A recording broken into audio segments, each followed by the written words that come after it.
Ladies and gentlemen, welcome to Real Talk with Saieed Ali. I am your host, Saeed. We do want to thank you for joining us tonight, Tuesday, the 24th of May, 2022. Remember, we are live on Synergy Network. I have my office on 14 Caroni Savannah Road in Shogunas, viewers. So if you wish to contact me, you can do so with 238-6716, 339-1670, or 267-7325. So remember, viewers, I'm a licensed money lender. You're looking for cash borrowed, not a problem. As long as you have some form of security or collateral, we will be glad to do business with you. Our south office is open. Remember, that's our sub office. You could go down there to find out whatever information. And you could even apply for a loan. But the loan is not granted in south. All applications are forwarded to the central office. And you could contact them at 242-7690 to set up an appointment. So viewers, as we start off our program on this lovely night, the afternoon, today was a bit rainy, but nevertheless, we got through the day. No flood in Trinidad. Thank God for that. Remember, we are live on Synergy. Call your friends, call your family. Let them know that Real Talk with Saieed Ali is going live. And remember, our Facebook and YouTube, they are up, they are running on YouTube. It's TT Real Talk. Subscribe, hit the bell, and you would know when we go live. On Facebook, Real Talk with Saieed Ali. Like and share as we go live. So those of you of the Caribbean, a good night to you. To my friend from Dubai, who is in Trinidad, a special good night to you and your lovely wife. So as we start off our program tonight, viewers, just a little update for you about a shooting in Texas. 14 children and a teacher have been killed in a shooting at a primary school in Texas. The attack happened at Robb Elementary School in Texas. Now, the state governor, Greg Abbott, said the gunman was 18 years old, Salvador Ramos. The gunman, who was armed with a handgun and may have also had a rifle, was shot dead by police officers. Here's more from the BBC. The governor of the American state of Texas, Greg Abbott, says that a gunman has shot dead 14 pupils and a teacher at a primary school in the city of Uvalde. Our correspondent Barbara Plett-Usher is monitoring all the reports for us in Washington. Barbara, what is the latest that you have on this dreadful attack? A very dreadful attack, and it took place in the town of Uvalde, as you said, which is a small town about 80 miles west of the city of San Antonio. Around noon, the school district wrote on Twitter that there was an active shooter in the elementary school and warned people to stay away. And then after that, it didn't release very much information while the authorities focused on contacting the parents. But now the governor, Greg Abbott, has spoken, and he has confirmed that 14 children were killed, as well as a teacher. He has also said that the shooter was an 18-year-old male. He's named him as Salvador Ramos. It's believed that this man walked into the school armed with a rifle and a handgun. He himself has been killed. He was killed by responding officers. It's not at all clear what his motive was, but the focus right now is to reunite the parents with their children.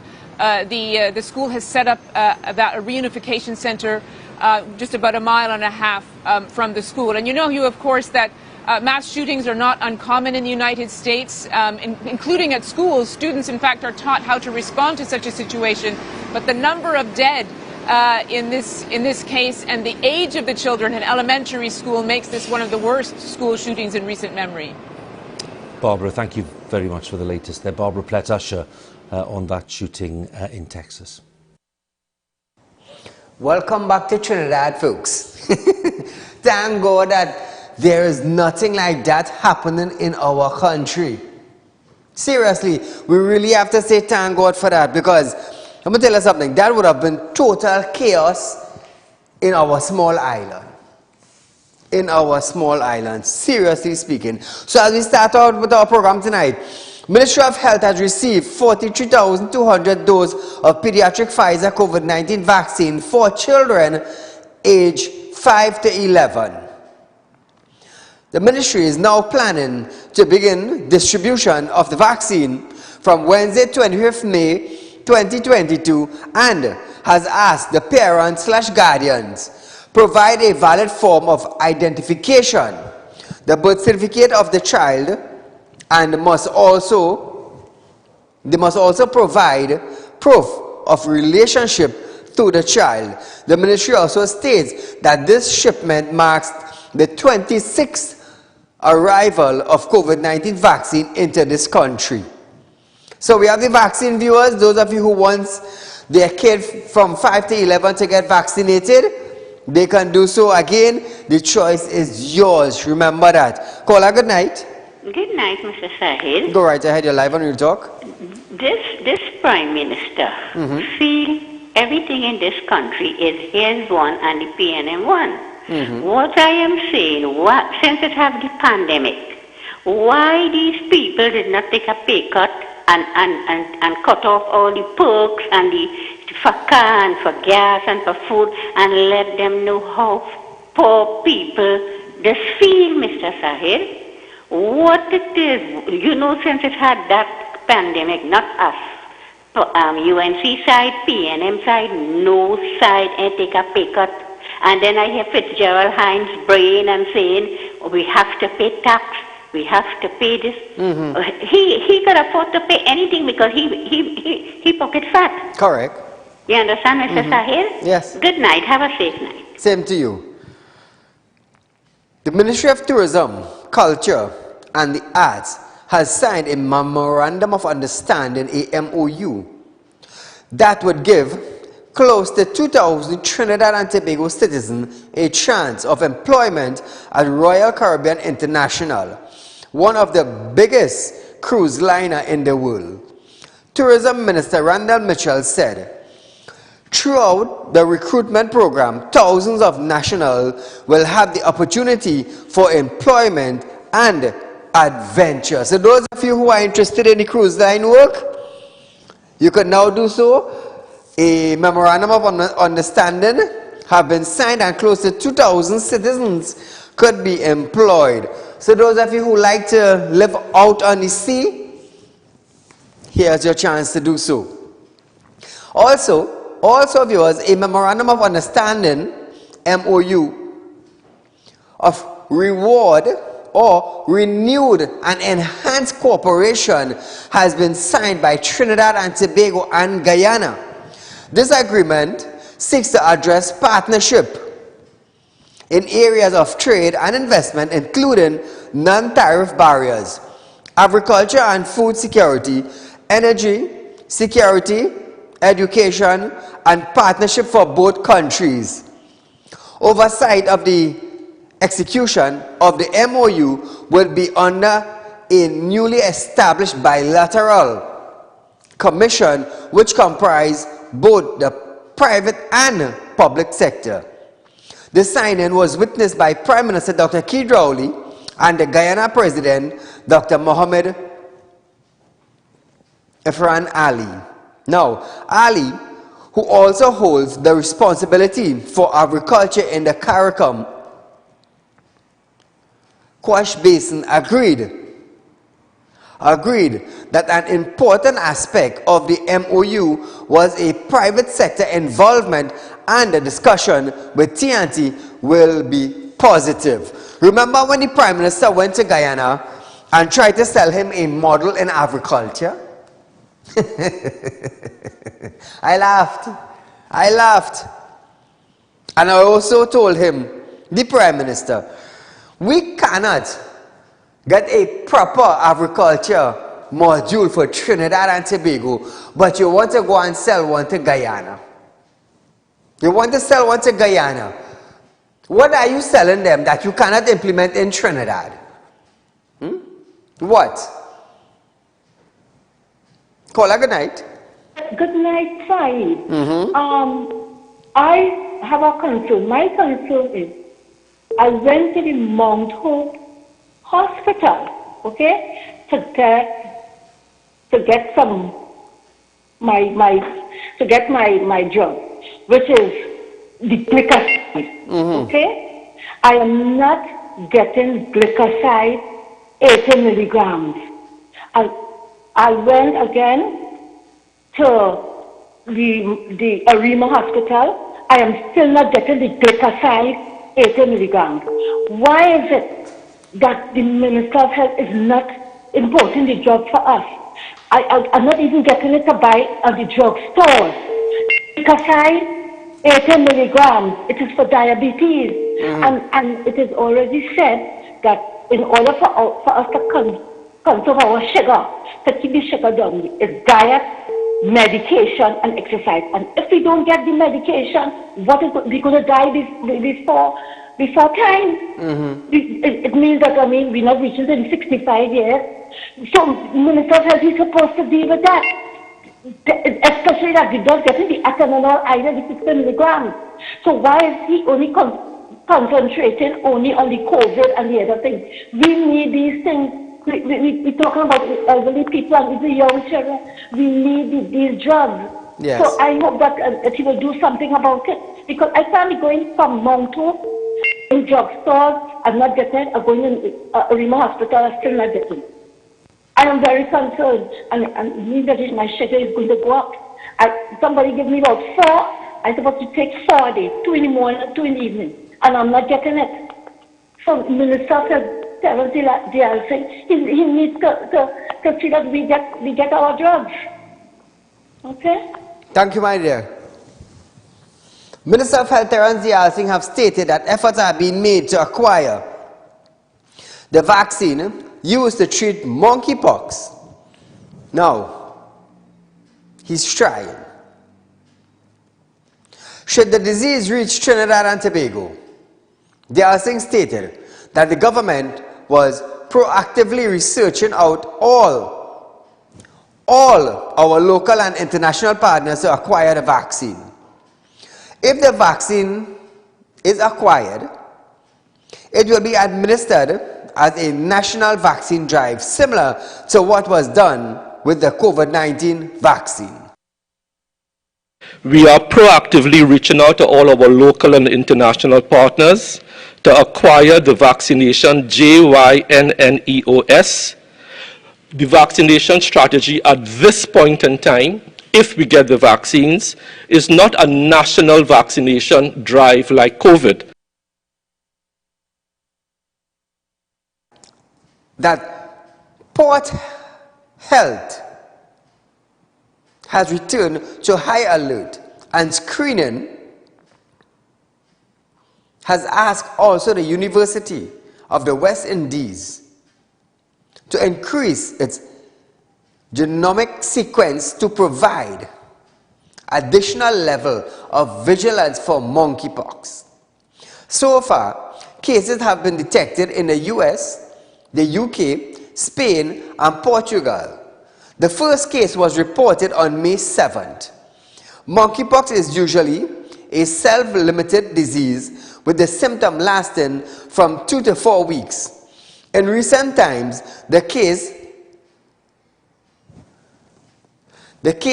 fatality ratio have been around 3 to 6%. Typical symptoms are fever, rash, and swollen.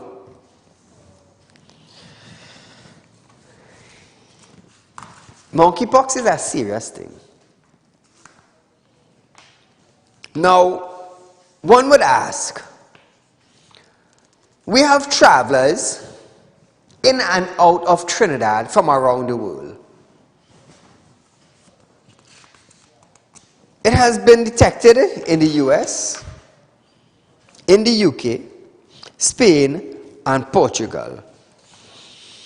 What do we have in place for travelers from the US to Trinidad? What again do we have in place for travelers from the UK, Spain to Trinidad?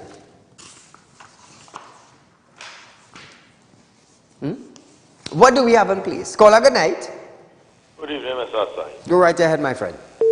Now, you know, when I hear people calling and complaining about they getting drugs in the hospital and all kind of thing, you need to go back to the saying, you don't buy the hand that has feed you. Correct. When the previous government had everything in order where people could go and get whatever they wanted. The same set of people who calling and complaining they're getting this and getting that was complaining then because thing was too nice. True, you know when you're living and you're too comfortable, you find something to complain about. Oh, yes, yes, yes. They were doing that. Now, look at where we are today. The whole country in turmoil. People don't know what to do, they don't know what to say, they don't know how to react anymore. But who are you going to blame? You're going to blame the government? Don't blame them.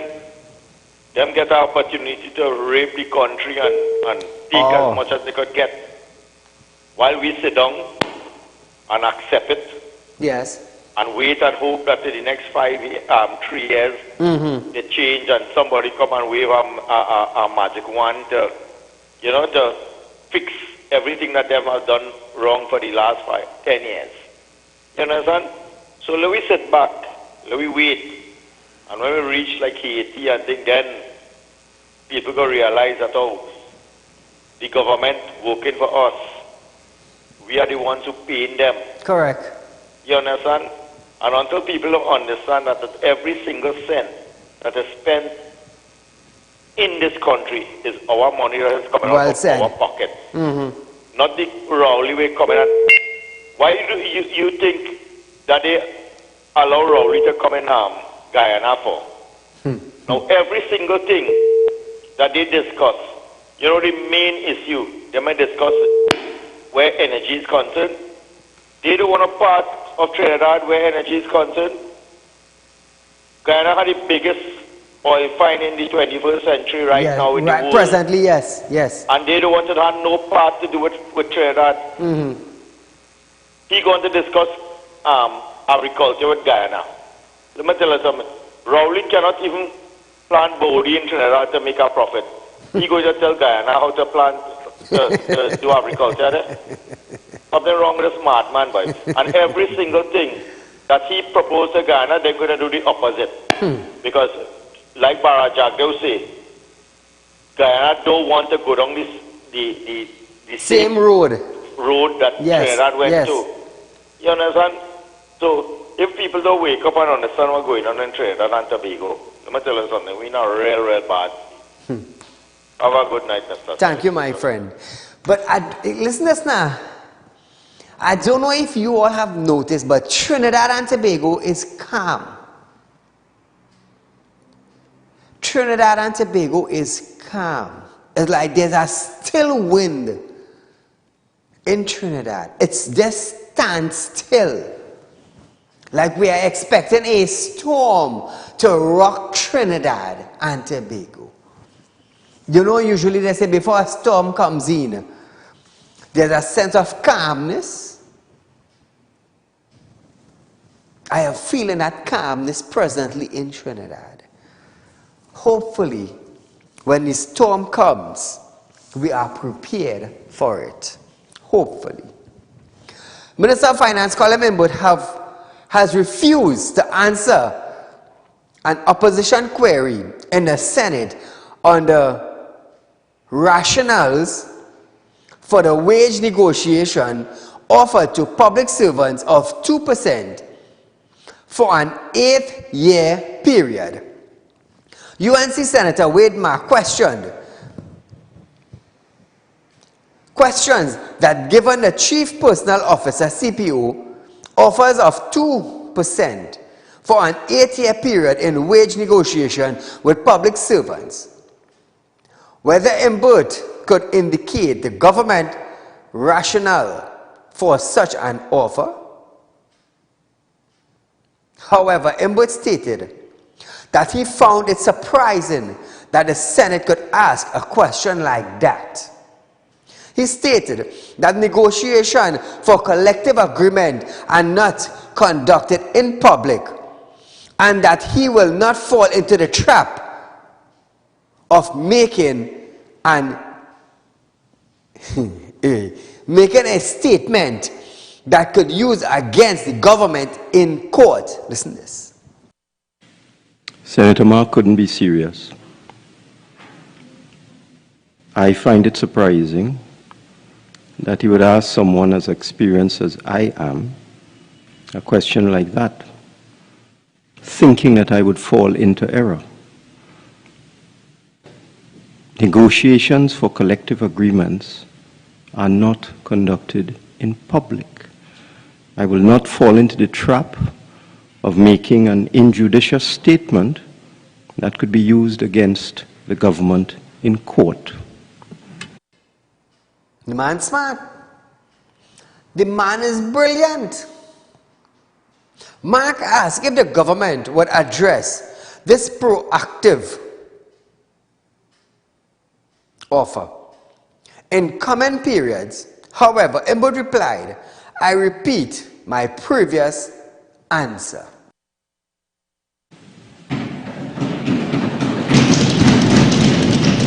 Senator Mark. Can I ask the Honourable Minister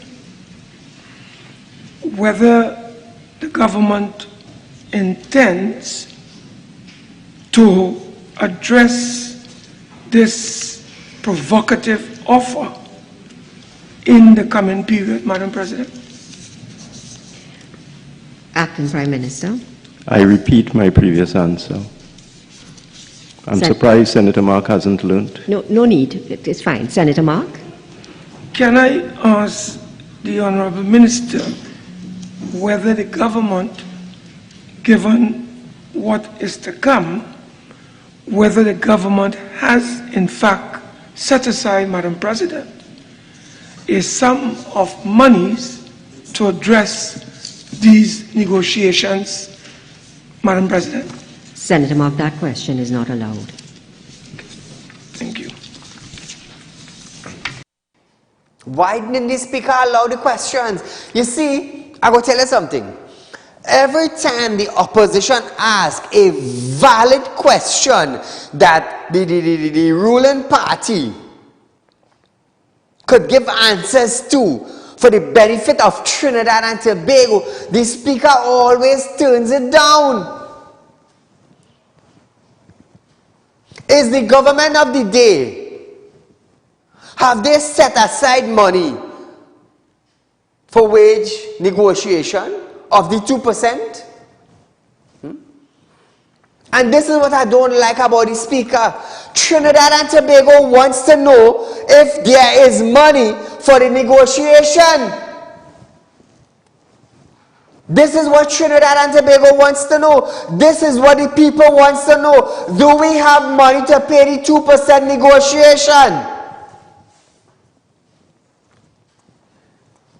And this is why Trinidad and Tobago, this is why the present ruling party does always get away. They would always get away in the house. Because a straight up answer, a straight up question to a straight up answer for the citizens to actually know, well, yes, there's money put aside, the speaker wouldn't allow it. The speaker always breaks it for the PNM.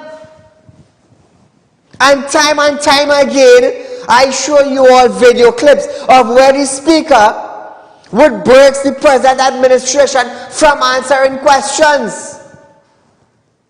And it's sad.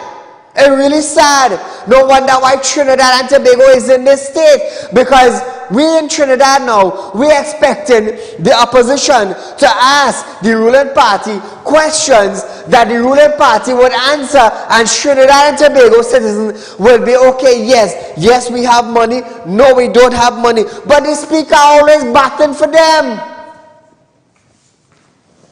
The speaker always batting for them. Is there some sort of relationship? Is some sort of family? Is some sort of friendship? Is some sort of pumpkin vine or Karaili vine relation? I don't know if anybody related to the speaker ever asked her, so why it is you don't allow these ministers to answer questions that the citizen wants answers for? So I'm here tonight to ask the speaker, are you related to anybody on the PNM side that is in the cabinet that you always have to break for them? Because if nobody in Trinidad and Tobago would not ask the speaker that, I would.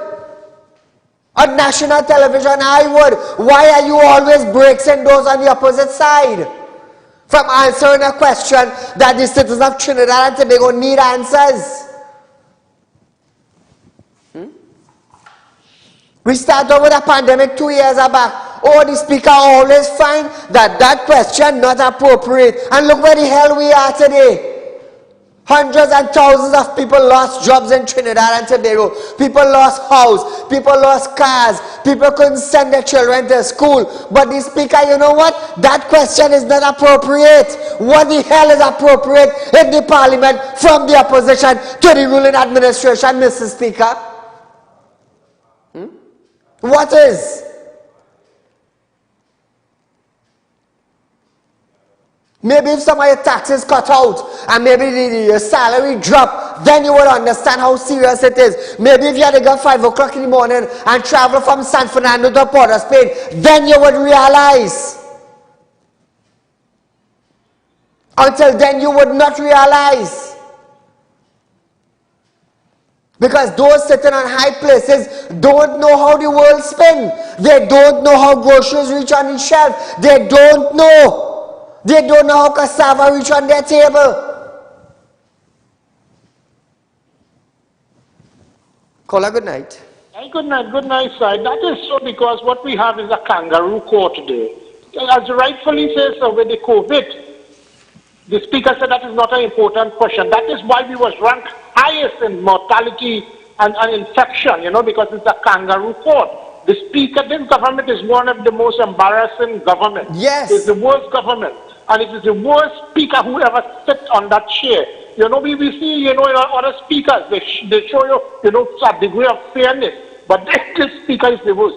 So, you know, I think that is worrying me. This thing where they're quarreling all this noise about 2%, that is what the people want. That is what they voted for when Kamala was giving them 10 and 14%.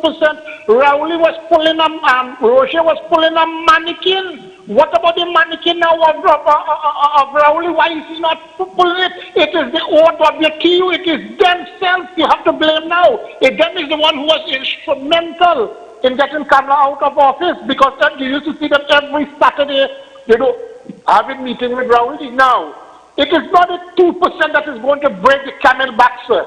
It is the investment by this government. It is the wild spending of this government. You know, sir, as an accountant, there is something you be using financial. Source and application of funds.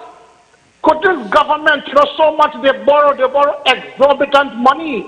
We need a comprehensive forensic audit, not by the Auditor General, sir. We need an international auditing company to come. Let us see the application of funds. There has been exorbitant borrowing, and I am sure if we have a comprehensive audit, sir, this government, and I mean every one of them supposed to be going to jail. Now look at Foster Cummings. He is talking about he wants to know how the opposition got his documents. Well, sir, I want to advise you, go and ask Rauli how he did get email gate. Correct. Go and ask Rauli how he get the documents for email gate, sir. This is unfair. It is, you know, Rauli was talking when they came in government the first time. If Kamala did not spend so much to win an election, he wouldn't have had to take the steps. How much you are spending now? Something is wrong with this man. You know, it is okay for him to do it and the PNM to do it, but when Kamala doesn't do anything, there is a problem. You know, we need an investigation. I am saying there should be a halt to property tax, and the citizens should say, wait, before you do anything, we want to know how our money has been spent. You can't spend wild and then come back and say, you know, you're going to break our back. So this is unfair. Thanks a lot, sir. Thank you, my friend. The Oilfield Workers Trade Union, OWTU, is not impressed by Finance Minister Colin Imbert's announcement that Trinidad and Tobago archives a surplus of $1.98 billion at the end of April. Instead, a projected deficit of $5.7 billion. The union wants Imbert to ensure that funds are used to settle outstanding collective bargaining agreement with workers. This, after Imbert states that the government will do several things with the increased revenue. One was paying increased wage to public servant. One's agreed between a chief personnel officer and the respective trade union. So I can go on and on, Madam Speaker, but I hope this has answered the question as to what the government intends to do with the additional revenue that it gets from oil and gas. It is to deal with the social sector, to deal with long outstanding bills, to pay public servants, to deal with collective agreements, to reduce our budget deficit, to subsidize fuel to the tune of $800 million, and to be able to ramp up our capital program and our infrastructure program. Now, OWTU President General Ansel Roche states the arrears owed to workers must be paid. It must be paid. Criticized plans to implement the collections of property tax, saying this was an example of the government failed economic policy. He also dismissed statements by Energy Minister Stuart Young about the non-defeat state oil company Petrotrin losing more money than it was earning. Listen to this. Petrotrin was drawing down an average of US $650 million a year to buy crude oil to put into the refinery. How does that equate to a net foreign exchange earner? In other words, they were taking taxpayers' money, $650 million US dollars a year, and spending it to purchase crude to put into the refinery. Government guaranteed back lines of credit, and this is why Petrotrin had to be restructured. And it has nothing to do with the fuel subsidy, because when you have that type of short-term debt, in addition to their long-term debt, it started to threaten the Minister of Finance, the Ministry of Finance, debt to GDP ratio. And listen to this, This now is news to you, the citizens of Trinidad and Tobago. While Petrotrin imported crude oil at a cost of $650 million per year, listen to this, you all just heard Stuart Young saying so. Now, Petrotrin would buy this oil at $650 million US per year. What is the profit? You see, they would say how much Petrotrin is putting out, but they would not say what is the profit. And because of that now, it led to the restructuring of Petrotrin, the shutting down of the refinery, the closing of Petrotrin, because they spent $650 million US to purchase crude per year. But how much was the profit, Stuart Young? You see, you always come out on a platform and you would say, well, yes, they are spending this amount. That is what they are inputting. But what is the output figure? When they sell out, what is the output figure? They input $650 million to get crude to run it. They input that money. How much they are raking in? You know, Stuart Young would never release that figure for Trinidad and Tobago. All the minister he is. All the man he is. He would never release that to Trinidad and Tobago. But, I have a little bombshell for you tonight. You all thought $650 million US was plenty? Stuarty! Good night! Now, Stuarty, I want you to keep a press conference and say how much is Heritage Petroleum spending now? You ain't gonna do that. Stuarty, you wouldn't do that. No, Saieed, I wouldn't do that. Well, Stuarty, I will do it. Listen to Trinidad and Tobago. Petrotrin imported crude at a cost of $650 million US per year. Paria Fuel Trading Company, one of Petrotrin's successor companies, imports fuel from December 2018 to January this year at a cost of $3.5 billion US. Stuart Young, where are you now? I'm going to take off my glasses for this one. Stuart, where are you? Why didn't you, in your same press conference, say so to Trinidad and Tobago? But no, we go bang on Petrotrin, we go bang on the refinery. They're spending $650 million a year. No wonder why we had to restructure it. But wait, Stuarty, you dropped the ball short. You dropped the ball short. $3.5 billion US from December 2018 to January of this year at a cost of US $3.5 billion is what Paria Fuel Trading Company is spending. Stuarty, are you there? Are you listening? Your birdie didn't tell you to tell Trinidad and Tobago that. Well, Saieed just said it. Caller, good night. Yes, good night. Go right ahead.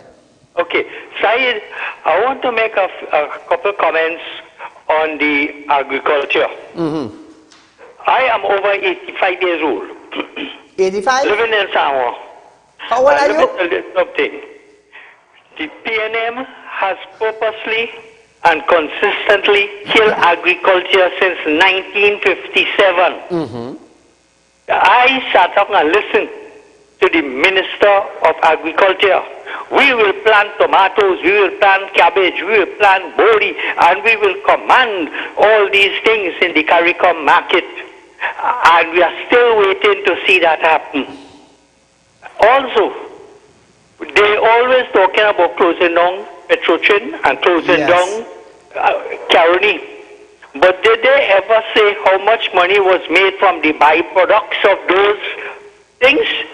You make sugar, where the molasses went, who buy the molasses, who buy the rum, how much they make, how much the employees who work in those spin-off sections pay income tax for the year.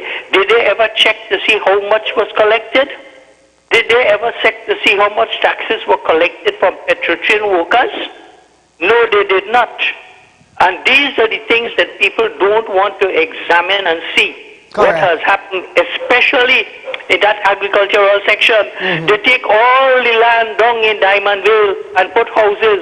That was the breadbasket of the West. I tell you, I am over 85 years old, and I know the history. I know the history. Kamaluddin Mohammed, the Minister of Agriculture, his nephew said that he killed agriculture. He killed agriculture. They kill agriculture. The Arangwes farmers rather sell the land because they can't get subsidy, they cannot get recognition, and we have nothing going on. But they want to tell Guyana how to plant things. Well, let me tell you something.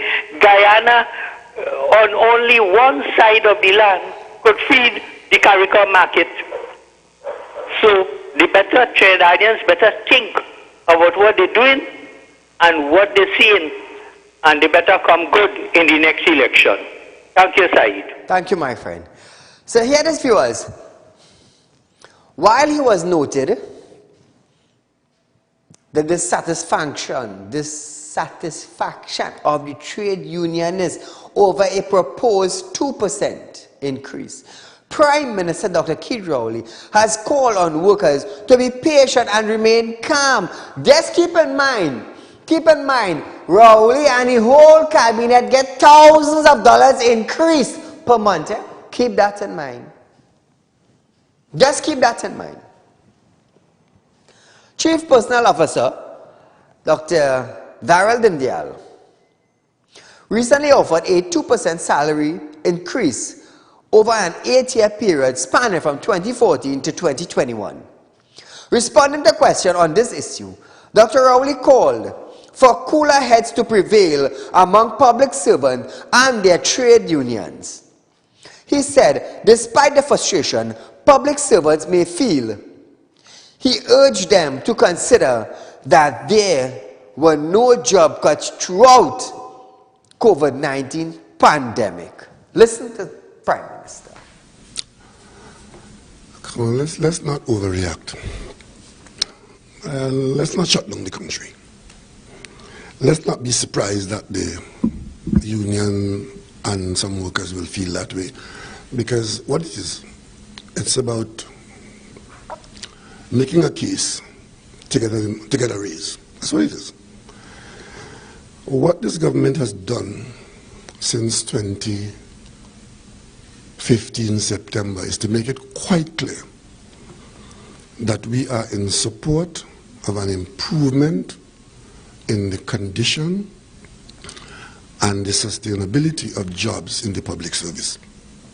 One, we never, in the most difficult of periods, we never try to solve our difficulty by removing public servants from their job, by retrenching the public servants who are covered here. So Trinidad and Tobago, how long after when the PNM came into power, how much months after did they made an adjustment to their pension benefits and monthly salary? How much months after did they do that? But they're telling the public servants to have a cool head. Relax all yourself. All you didn't lose all your work. Call a good night. Very good evening to you, Mr. Said. To you, my friend. I want to remind Mr. Keith. Mr. Keith, if you was closing your fridge and you didn't hear the news, Keith, look what happened in Sri Lanka. The Prime Minister and the entire government had to go because the people say enough is enough. All correct. Thank you, my friend. How long after, when the PNM administration came into power, how long after did they raise their pension plan? Did they make adjustment to their salary? How long into the PNM administration having power over Trinidad and Tobago? Wake up and smell the Milo, not the coffee. The coffee scent gone. The coffee scent gone. We gotta smell something else, something strong, something creamy. The bitterness gone. The PM added that while the government would have liked to satisfy the request of the trade union, they were careful to balance any wage increase with public debate. He stated that what has been offered certainly offended some people. Listen to our Prime Minister. Clearly what has been offered has offended some people, but let's have a quick look at what it is, because we did from time to time have to say to the population, particularly public servants, given what the government has done and what the government is doing, try and not get derailed by wanting more from less. We have a little bit more now, and therefore a little bit more can provide a little bit more. A little bit more cannot provide all that you require. So I want to ask Prime Minister Dr. Keith Rowley, what did they do and what they are doing? You increase pension plan for your cabinet colleagues. You increase salary for your cabinet colleague plus yourself. And you telling the public servants that it offended someone? It offended somebody? The entire country watched you and your cabinet colleagues increase their salary and pension. But you telling us it offended us? You're damn right it offended the whole of Trinidad and Tobago. The whole of Trinidad and Tobago is offended. But you telling us to have patience? Patience? Minister of Finance Colin Mimbert have stated that Commissioner of Inquiries into the tragic death of the 4 divers at a pipeline at Pointe-à-Pierre belonging to Paria Fuel Trading Company Limited in February is in its pre-hearing stage, also known as the investigative stage. Imbert stated that since the commission has been sworn in, steps are being taken to put the administrative infrastructure for the commissions in place. This includes the establishment of a secretary for the Commissioner of Inquiries to begin its hearing. Listen to this. I'm advised that the commissioners were sworn in on the 22nd of April 2022, and the commission took effect from that date. Since the commissioners were sworn in, steps have been taken and are being taken to put the administrative infrastructure of the commission in place, including the establishment of the secretariat for the commission to commence its hearings. The commissioners are currently involved in the pre-hearing stage of the inquiry, which is also known as the investigative stage. Now, viewers, Imbert further noted that during this stage, the relevant evidence is obtained and identified, and the relevant witness statements are prepared. The Commissioner of Inquiries proceed. A hearing is scheduled for August 22nd. So on the 22nd, a hearing is scheduled for August 2022. My mistake, not the 22nd of August. So hopefully come August 2022, we're going to hear of some of the witness statements. We might see some evidence.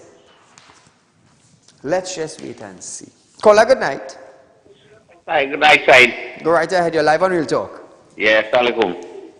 I want just 2 comments to make. You know, these government ministers getting so much of money and so much of pension. Yes. And they want the poor people and the lower class to live with $5,500 for a month. When they have to pay rent, they have to, they have to buy medication, and they have to live on $3,500, and nobody is saying nothing about that one, and they are very happy with their pension, All right?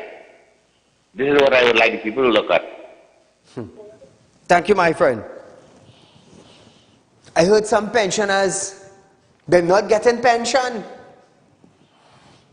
They're not getting pension. For months now, some of them ain't getting pension. You think anybody care? You think those in power care about it? No, they don't care about it. All they care about is at the end of every 5 years, they come and they stick your 1-inch finger down in that ink and you put an X next to the PNM. And we good to go. We good to go. Prime Minister Dr. Keith Rowley have stated that TNT together with Guyana will be taking steps towards strengthening self-sufficiency on regional food supplies. Nothing that it was time to get serious. He noting that it was time to get serious. All these years that wasn't serious, 5-6 years down the line that wasn't serious. Them I want to prep agriculture in Trinidad and Tobago so we could sustain us down here and give us a little subsidy, a little startup. But they want to sell a module to Guyana about agriculture. You think those across is stupid? Huh? Jack Dew said he wants to go down the road Trinidad went. And he made a bold statement. Look at Trinidad. Look how there is. And everybody get vexed in Trinidad for the man's statement. The man made a correct statement. Look at we. Look at us.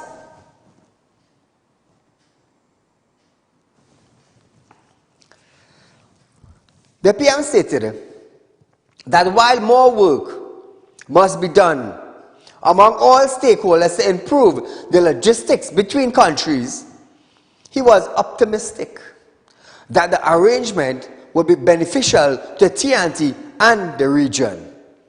We can't supply Trinidad and Tobago with food, we can supply the region. What a shame! What a shame!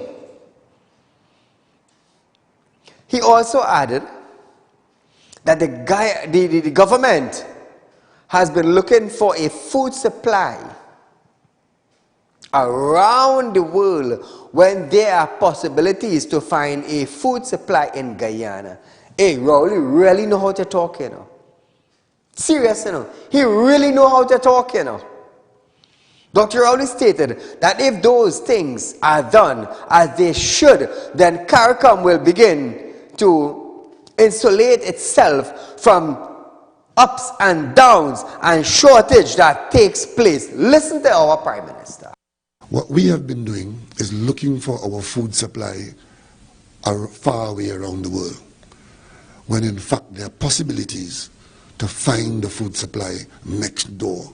With our effort, significant aspects of our investment and our transportation, but there are some missing links that we need to put in place to ensure that our food supply comes from the closest, most affordable and most sustainable arrangements, and that is the difference. Currently, we import a lot of our meat from Australia and New Zealand, Europe and the United States. Very little from next door. If those things are done as they should be done, then CARICOM would begin to insulate itself from the ups and downs and the shortages that take place.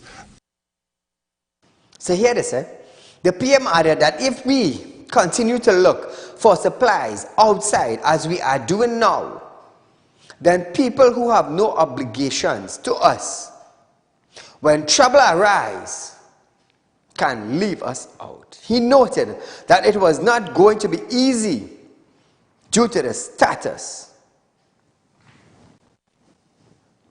Somebody said something about that. 6-7 years of not looking right next door. 6 and 7 years of not putting agriculture as on the front burner and not the back burner. 6 and 7 years of not trying to develop agriculture growth and bring farmers together. All of a sudden we have a business module to sell Guyana for agriculture. Caller, good night. Yeah, 1 minute. Hello? Go right ahead, you're live on radio. Yeah, Saeed? Yes? Yeah, good night. Then people in the government, they want some red to kind of for it. That's what they want. They go change. Thank you. Thank you, my friend. Let me tell you something. Farmers fending for themselves, you know. Here they say. Prime Minister Dr. Keith Rowley has called on Robert Sabga and opposition leader Kamala Prasad-Bissessar to apologize to Trinidad and Tobago for misrepresenting the facts and conflicting the issue of abuse with the death of Akil Chambers in 1998. The PM states that he found their behavior. Listen to this. Kamala Prasad-Bissessar, former Prime Minister and opposition leader. And the other one is Dr. Robert Sabga. They should apologize to the people of Trinidad and Tobago. Because this matter of the treatment of those children, and worse, the conflating of this matter with the Akil Chambers mystery, I find the behavior of some of these people quite reprehensible. So here it is. Here it is. He also questioned how the 1997 report managed to deal with the 1998 killing of Akil Chambers. Dr. Rowley questioned on how can the chairman of the report of the 1997 speak to the country as though his involvement in that report involved expectation. He added that the opposition leader was going on a political platform with a video of the obscenity and publishing it as a state of play when implicates that the PM is in some wrongdoings. Listen to this. How could the chairman of the report of 1997 speak to the country as though his involvement in that report involved knowledge and expectation from a murder of a child that took place a year later, and worse, ascribing that to officials of a political party while exonerating another political party? And then you have an opposition leader going on a political platform with video of this obscenity and publishing that as a state of play in Trinidad and Tobago, and has the gall to want to implicate the country's prime minister in some wrongdoing in this nonsense. What is wrong with you all? So Trinidad and Tobago, this killing took place in 1997-1998. We are in the year 2022.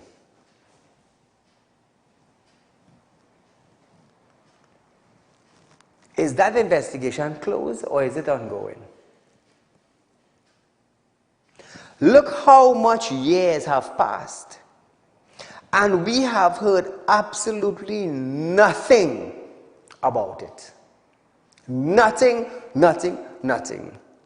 1997, 1998 to present 2022, absolutely nothing. How come? How come? How come? It's sad, it's sad, it's sad. Really sad. High offices will continue being high offices. Nevertheless, viewers, we are out of time for tonight. Tuesday the 24th. Remember, we'll be right back here on Wednesday the 25th with our Public Concerns Night. Remember, you can send your videos and photos to realpublicconcerns@gmail.com, where we will show you videos and pictures of the bad road, drain and bridges, even lack of visitation from the council and the MP in your constituency. So viewers, I do want to thank you for joining us tonight. I just want to say yesterday, we made headway with the Realtalk Credit Union that will be birthed in Trinidad and Tobago. Like I said, we are on track. You know, I love to keep you up to date on what I am doing. And we are on track. We had a meeting yesterday from individuals, from the commissioners of credit union.